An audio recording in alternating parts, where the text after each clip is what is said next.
Hi hello good morning. അപ്പോൾ പുതിയൊരു വീഡിയോയിലേക്ക് എല്ലാവർക്കും സ്വാഗതം. ഞാനിപ്പോൾ പൊയ്ക്കൊണ്ടിരിക്കുന്നത് KSRTC ബസ്സിലാണ്.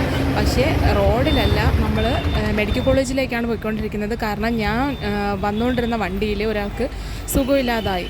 അപ്പോൾ ആ കണ്ടക്ടർ മാഡം പറഞ്ഞ് ആ പുള്ളീനെ വഴിയിലാക്കാൻ പറ്റത്തില്ല, വഴി ഉപേക്ഷിക്കാൻ പറ്റത്തില്ല എന്ന് പറഞ്ഞിട്ട് നമ്മളിപ്പം അവരവിടെ ഡിപ്പോയിലൊക്കെ വിളിച്ച് ചോദിച്ച് പെർമിഷൻ എടുത്ത് നമ്മളിപ്പോൾ ഈ മെഡിക്കൽ കോളേജിനകത്താണ്. പക്ഷേ ഇതാണ് ആ മാഡത്തിൻ്റെ ഒറ്റ നിർബന്ധത്തിലാണ് പുള്ളീനെ വഴിയിൽ ഉപേക്ഷിക്കാൻ പറ്റില്ല എന്ന് പറഞ്ഞിട്ടാണ് ഇപ്പം മെഡിക്കൽ കോളേജിനകത്ത് കൊണ്ടുവന്നത്. പിന്നെ ഞാൻ ഈ വീഡിയോ എടുക്കുന്നതെന്ന് വെച്ചാൽ അവരപ്പോൾ പറഞ്ഞായിരുന്നു, ആരെങ്കിലും ഒന്ന് വീഡിയോ എടുക്കടേ എന്നൊക്കെ പറഞ്ഞ് അവിടെ കിടന്ന് വിളിച്ചു. അപ്പോഴത്തേക്കും ഞാൻ പിന്നെ എന്തായാലും എടുക്കുമല്ലോ, നമ്മൾ പിന്നെ ഒരു കാര്യം കണ്ടാൽ അപ്പോഴേ വീഡിയോ എടുക്കുമല്ലോ. പക്ഷേ ഇത് ഇത്തിരി വിഷമമുള്ള കാര്യമായിരുന്നു. ഈ ആളാണെങ്കിൽ ഫസ്റ്റ് ഫ്രണ്ടിലാണ് ഇരുന്നത്. അപ്പോൾ ഒരു ലേഡിയുടെ പുറത്ത് ചാരി ഇരുന്നപ്പോൾ അവർ കുറേ വഴക്ക് പറഞ്ഞു. എന്നിട്ട് പുള്ളി അങ്ങനെ വഴക്ക് പറഞ്ഞ് ലാസ്റ്റ് ബാക്കിൽ പോയിരുന്നു. പിന്നെ ഇപ്പോഴാണ് അറിഞ്ഞത് സുഖമില്ലാത്തത് കൊണ്ടാണ് ചാരിയിരുന്നത് എന്നൊക്കെ പറഞ്ഞിട്ട്. അങ്ങനെ ഈ മാഡം, പക്ഷേ അത് ശരിക്കും അവർക്ക് അതൊരു ഭയങ്കര ഒരു നല്ല ഗുണമാണ്. അവിടെ ചിലരൊക്കെ പറഞ്ഞ് പോലീസുള്ള സ്ഥലത്ത് അങ്ങ് ഇറക്കി വിടാൻ പറഞ്ഞു. പക്ഷേ ഇവർ പറഞ്ഞ് അങ്ങനെ ഒരു ആളിനെ നമുക്ക് വഴി കളയാൻ പറ്റത്തില്ല, എന്തായാലും ഹോസ്പിറ്റലിൽ എത്തിച്ചാലേ പറ്റുള്ളൂ എന്നൊക്കെ പറഞ്ഞു. പിന്നെ കൂടെയുള്ള പാസഞ്ചേഴ്സും ഒക്കെ അതിനെ സപ്പോർട്ട് ചെയ്ത് നമ്മളെല്ലാവരും കൂടെയൊക്കെ നിന്ന് പാവം. പിന്നെ എന്തായി ഒന്നും അറിയാൻ വയ്യ. അവർ പറഞ്ഞു ആരെങ്കിലും ഒന്ന് വീഡിയോ എടുക്കുക ഒരു തെളിവിന് വേണ്ടിയിട്ടെന്ന് പറഞ്ഞിട്ട് ഞാനും അവിടെ നിന്നൊരു പയ്യനും കൂടെയാണ് വീഡിയോ ഒക്കെ എടുത്തത്. എന്നിട്ട് ഈ മാഡം എൻ്റെ നിന്ന് നമ്പർ വാങ്ങി അവർക്ക് ഞാൻ സെൻഡ് ചെയ്ത് കൊടുക്കുകയും ചെയ്തു. വീഡിയോ എടുത്ത് അയച്ച് അവർക്ക് അവിടെ എന്തോ ഡിപ്പോയിൽ കാണിക്കാൻ വേണ്ടിയിട്ടാണെന്ന് പറഞ്ഞ് ആ പയ്യൻ്റെ അടുത്തും പറഞ്ഞു വീഡിയോ എടുക്കാനായിട്ട്. പക്ഷേ ഭയങ്കര വിഷമമുള്ളൊരു കാര്യമായിപ്പോയി. കലോത്സവത്തിന് പോയി നല്ലൊരു വീഡിയോ ഒക്കെ എടുക്കണമെന്ന് പറഞ്ഞിട്ട് കണ്ടപ്പോഴത്തേക്കും ആകെ അങ്ങ് സാഡായിപ്പോയി. എന്നാലും പക്ഷേ എനിക്ക് തോന്നുന്നു കുഴപ്പമൊന്നുമില്ലാന്ന് തോന്നുന്നു. അപ്പോഴും വന്ന എന്തോ ഒരു ബുദ്ധിമുട്ടിൻ്റെ പേരിലാണ് തോന്നുന്നത്. എന്തോ ഒന്നും അറിയാൻ വയ്യ, പിന്നീടൊന്നും അറിയാൻ വയ്യാത്തതുകൊണ്ട് എന്താ ഒരു മനസ്സിനൊരിത്. പിന്നെ ആ കണ്ടക്ടർ മാഡത്തിൻ്റെ നമ്പർ എൻ്റെ ഉണ്ടായിരുന്നു. പിന്നെ ഞാൻ വിചാരിച്ച മാഡത്തിനൊന്ന് വിളിക്കാമെന്ന് വിചാരിച്ചു. പിന്നെ അതിനൊന്നും പറ്റിയില്ല.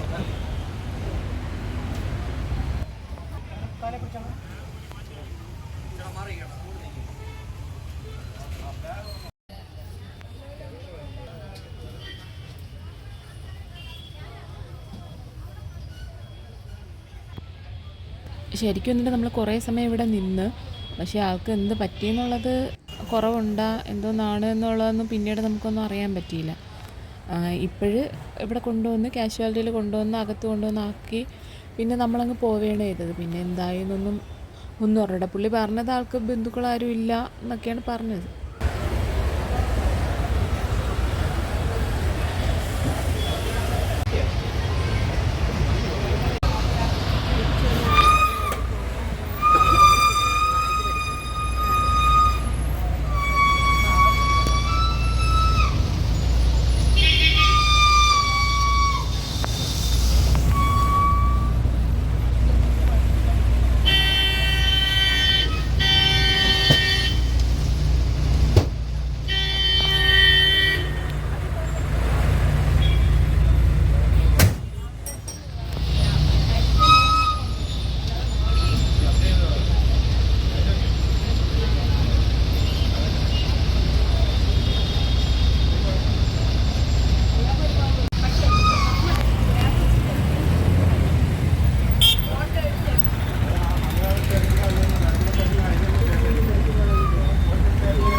ഞാൻ പറഞ്ഞല്ലോ, നമ്മൾ ശരിക്കും കലോത്സവത്തിന് വന്നിട്ട് അവിടെ വ്ളോഗ് എടുക്കാം എന്നൊക്കെ പറഞ്ഞാണ് നമ്മൾ വന്നത്.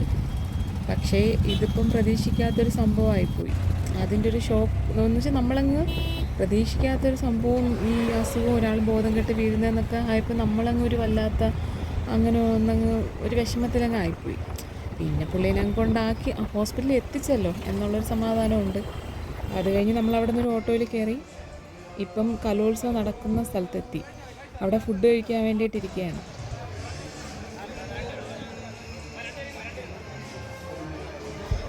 പക്ഷെ എന്തുതന്നെ ആയാലും നല്ല തിരക്കുണ്ടായിരുന്നു.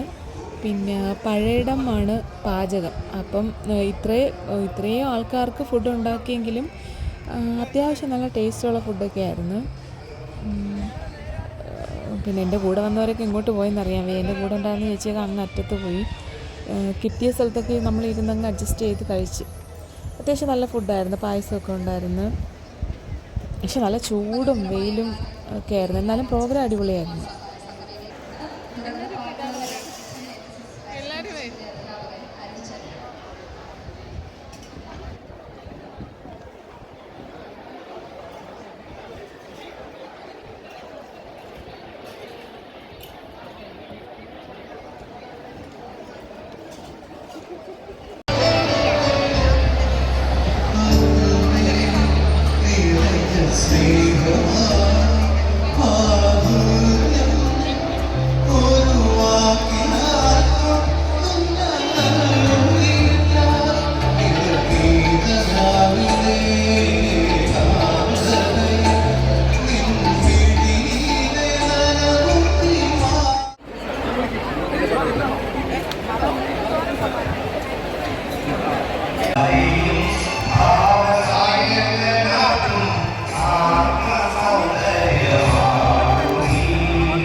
ഹലോ,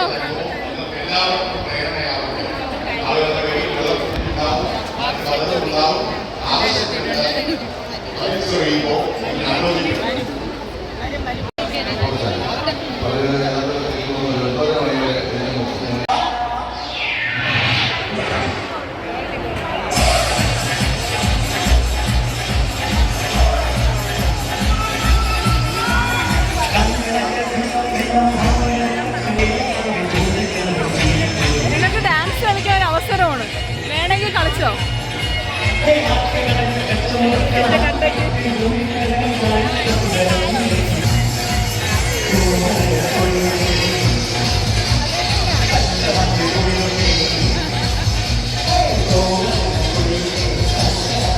കലോത്സവത്തിന് പായസം കണ്ടുപിടിക്കുന്ന ആശല്ലേ നാളത്തെ വൈറൽ താരമാണ്.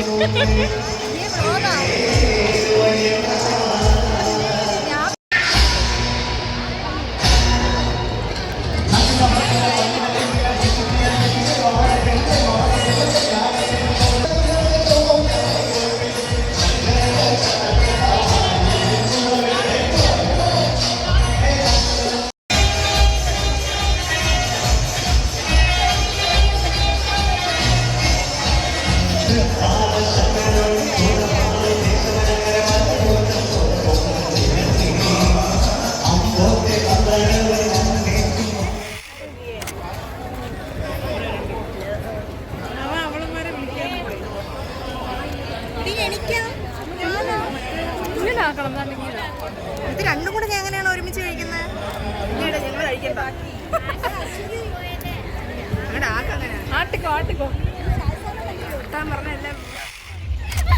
നമ്മളതെല്ലാം കഴിഞ്ഞിട്ടിപ്പം അടുത്ത വെന്യൂവിൽ വന്നിട്ടുണ്ട്. ഇത് സെൻട്രൽ സ്റ്റേഡിയമാണ്. നേരത്തെ നിന്നത് പുത്തരിക്കണ്ട മൈതാനത്തായിരുന്നു. സംഭവം ഇവിടെയാണ് ടോവിനോയും ആസിഫ് അലിയൊക്കെ വരുന്നത്. നമ്മളതുവരെ നിന്നില്ല, കാരണം വേണമെങ്കിൽ നിൽക്കാമായിരുന്നു. പക്ഷെ പിന്നീട് നമ്മളങ്ങ് കുറേ കണ്ട് മടുത്തപ്പോഴേക്കും നമുക്കങ്ങ് മതിയായി. പിന്നെ നമ്മൾ വിചാരിച്ച് വൈകുന്നേരമൊക്കെ ആകുമ്പം ഇവരൊക്കെ വരുന്നതുകൊണ്ട് തന്നെ നല്ല തിരക്കും ആവും എന്ന് വിചാരിച്ചു. പക്ഷേ ഞാൻ ശരിക്കും ഒരുപാടൊക്കെ എടുക്കണമെന്ന് വിചാരിച്ചതാണ്. പിന്നെ അവിടെ വന്ന് ടീച്ചേഴ്സിനെയൊക്കെ കണ്ട് നമ്മളങ്ങനെ കുറേ നേരം ഒക്കെ നിന്നപ്പോഴേക്കും ഈ ഇടയ്ക്കിടയ്ക്ക് വ്ളോഗ് ഉണ്ടെന്നുള്ള കാര്യമൊക്കെ അങ്ങ് മറന്നുപോയി. പിന്നെ ഞാനിങ്ങനെ ശരിക്കും ഞാൻ പ്ലാൻ ചെയ്ത പോലെ എനിക്ക് എടുക്കാൻ പറ്റിയില്ല. ഇതിപ്പോൾ നമ്മൾ തിരിച്ച് പോകുന്ന വീഡിയോ ആണ്. അപ്പോൾ നമ്മുടെ വീഡിയോ ഇത്രയേ ഉള്ളൂ. നമ്മുടെ വീഡിയോ ഇഷ്ടപ്പെട്ടെങ്കിൽ നിങ്ങൾ ലൈക്ക് ചെയ്യണം, ഷെയർ ചെയ്യണം, സബ്സ്ക്രൈബ് ചെയ്യണം. അപ്പം പുതിയൊരു വീഡിയോ ആയിട്ട് കാണുന്നത് വരേക്കും നല്ല തിരക്ക്.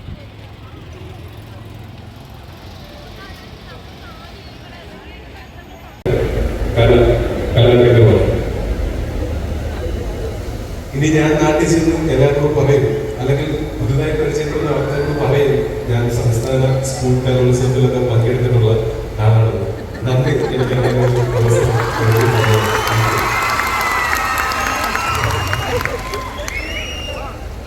പിന്നെ തീർച്ചയായിട്ടും ഇന്നിവിടെ നിൽക്കുമ്പോൾ ഏറ്റവും കൂടുതൽ സന്തോഷവും